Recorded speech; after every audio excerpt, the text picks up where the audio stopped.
E aí galera, o quadrinho Vingadores, X-Men e Eternos, Dia do Julgamento, começa com a narração dizendo que você não o conhece, que ele ainda não existe, mas é de tal poder que pode falar contigo mesmo assim, e que nada pode fazer além de te proteger, que tudo o que sabemos é violência, e ainda questiona quem são os heróis. Iremos descobrir. Em Nova York, o Homem de Ferro conversava com a Cersei, querendo respostas enquanto ela queria terminar o drink, dizendo que mutantes são plagiadores. Esse lance de voltar à vida é coisa do povo dela. De repente, um pássaro de fogo surgiu do nada, e a Echo acertou a Eterna com um socão que não deu tempo nem de se defender. Tudo começou tão rápido que segundos depois já estavam no espaço com o Thor e Capitã Marvel, dizendo que foi pacificada e iriam levá-la. Na casa da árvore, Ciclope viu o clarão e desconfiou que fosse a Fênix, inclusive disse que é estranho se sentir possessivo com relação à entidade, já que foi desse meio dos mutantes na maior parte do tempo. De então envolvida com os pensamentos e sentimentos das pessoas, que sequer prestou atenção no que ele disse. As pessoas protestavam sem parar, sem entender que mesmo que os X-Men quisessem, não dá para ressuscitar todas as pessoas que morrem todos os dias. Jean parecia muito sensível com os sentimentos dos outros, mesmo sabendo tudo que eles fizeram para o povo dela ao longo da história. Em Krakoa, Noturno perguntava a Sina sobre as guerras e ela deixou claro que isso sempre vai existir. Os detalhes é que são o problema, porque nem sempre dá para saber como lidar. E naquele momento, nem era a orquídea em si, era alguma coisa diferente. De repente, a Sina viu que eram os Eternos que tentariam matar todos os mutantes. Noturno correu para os portais e, chegando em Marte, comentou sobre o dom da vida e respiração. Então Magneto apareceu dizendo para não chamar por esse nome, porque o certo é Araco, e ainda comentou que deve agradecer a Tempestade, porque foi ela que fez o ar que podem respirar. Ororo, sendo modesta, pediu para parar com isso, e aí o assunto ficou sério, deixando aquela galera ciente das visões da Sina, e que os conselhos precisariam trabalhar nisso. Cable ficaria encarregado dos planos de guerra, e Eric terminou dizendo que os mutantes são os novos deuses do mundo. O tempo dos antigos acabou. Na Montanha dos Vingadores, o Homem de Ferro interrogava a Cersei, numa sala feita para resistir à telepatia. Mas o negócio é que ela é uma telepata de baixo nível. Seu foco está na manipulação de matéria, que é classe mundial.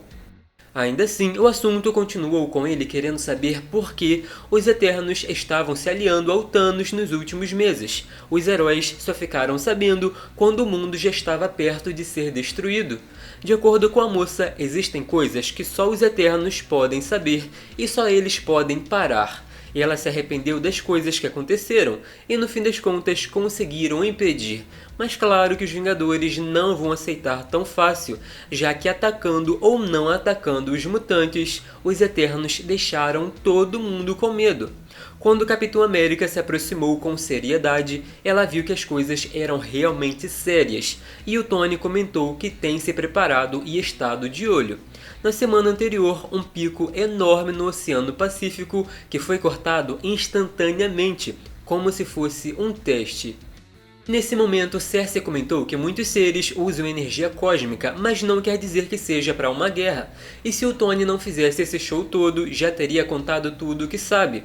Seja lá o que estiver acontecendo, ela não faz parte disso, porque Eternos não são uma equipe, são uma sociedade, que ela preferiu se afastar, o que quer dizer que está interrogando a pessoa errada. Já em Olímpia, Druig argumentava que corrigir o excesso de deviantes é o terceiro princípio do seu povo. Por 1 milhão de anos, a Terra foi protegida, mas cometeram um erro porque esqueceram dos mutantes. Não são humanos, o gene X veio dos deviantes e por isso é trabalho dos Eternos lidarem com eles. Escaparam da Terra, colonizando Marte e escaparam até da morte, ou seja, esse excesso de deviantes deve ser corrigido. Na prisão eterna, bateu um papo com ninguém menos que Uranus e ainda disse que soou melodramático no discurso, mas recebeu a resposta que parecia mais uma criança humana usando a roupa do pai. Os dois falaram sobre Uranus ter 1 hora de liberdade porque a máquina foi codificada para levá-lo à prisão imediatamente depois desse tempo. O medonho é que 1 hora é mais que suficiente para alguém tão poderoso fazer muita coisa. Na sede corporativa, Moira e Druig falavam sobre uma aliança e desejo em comum de acabar com a raça mutante. De acordo com a moça, foi ela quem criou Krakoa e depois foi expulsa. Pode não ter 1 milhão de anos, mas viveu muito para ver amigos virando inimigos. Já para ele, a posição eterna é agnóstica, humana e antimutante. Enquanto falavam, podemos ver uma cena do Ovos falando para o Wolverine que o nome dele não é mais Bolas Douradas, e ao fundo, um grupo de jovens jogando vôlei sem saber que logo seriam atacados. O Conselho Silencioso discutia sobre a guerra e que nunca tiveram problemas com Eternos. Todo mundo pensava que seria com a Orquídea, quando de repente um ataque mental poderoso e a narração do Druig sobre a espécie dele ser de psíquicos, mas os mutantes também têm alguns dos telepatas mais poderosos do planeta e por isso não dá para enfrentar individualmente. Por sorte, não precisam. Com metade das forças combinadas, a Unimente deve ser suficiente. Emma, Charles, Exodus e Hope defenderam uns aos outros, travando uma batalha invisível acima de Krakoa, o que seria magnífico para quem pudesse ver. Moira lembrou que o Conselho não é toda Krakoa, e vão precisar de mais que isso para criar confusão.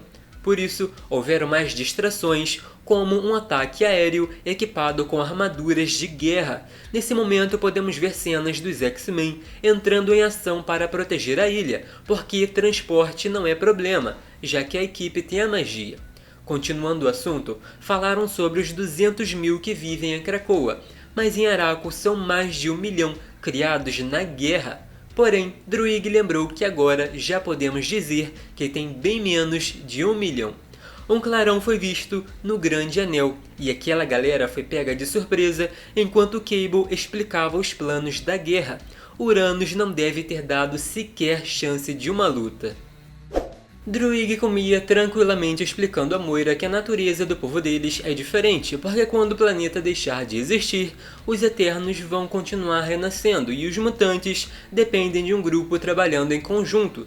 Pensando nisso que o Jack de Facas focou em matar o Ovos e pegar a Hope desprevenida enquanto lutava com os telepatas. Por sorte, Wolverine impediu farejando, já que o Jack, mesmo invisível, não limpou as armas.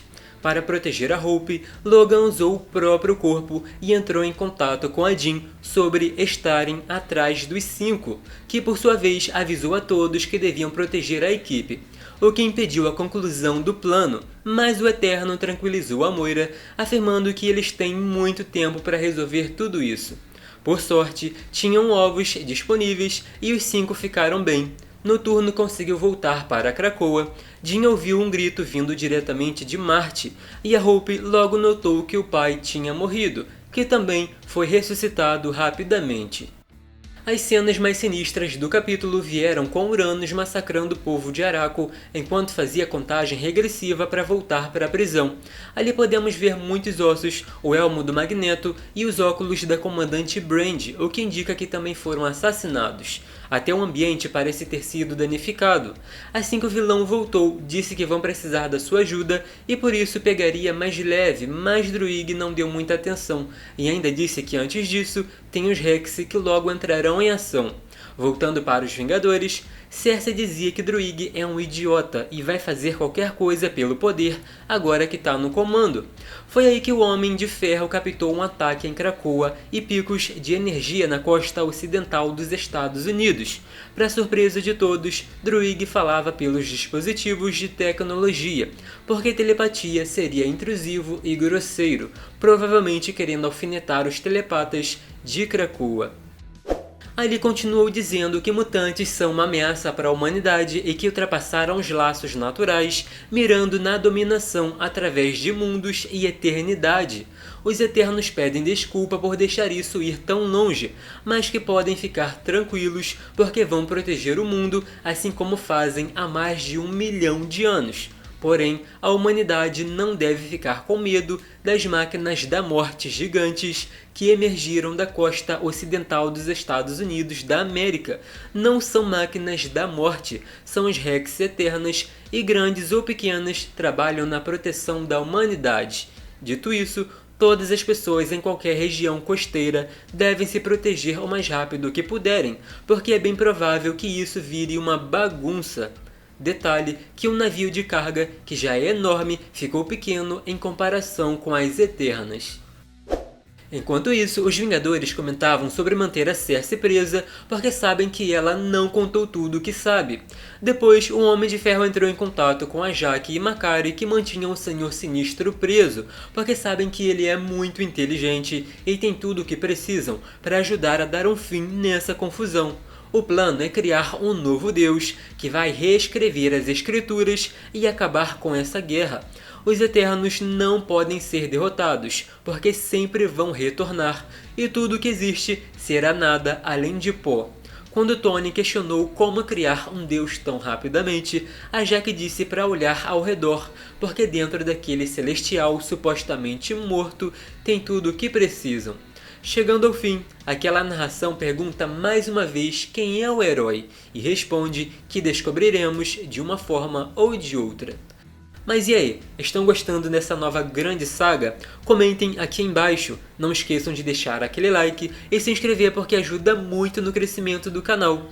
E para quem quiser me seguir nas redes sociais, estão todas na descrição do vídeo. Até o próximo!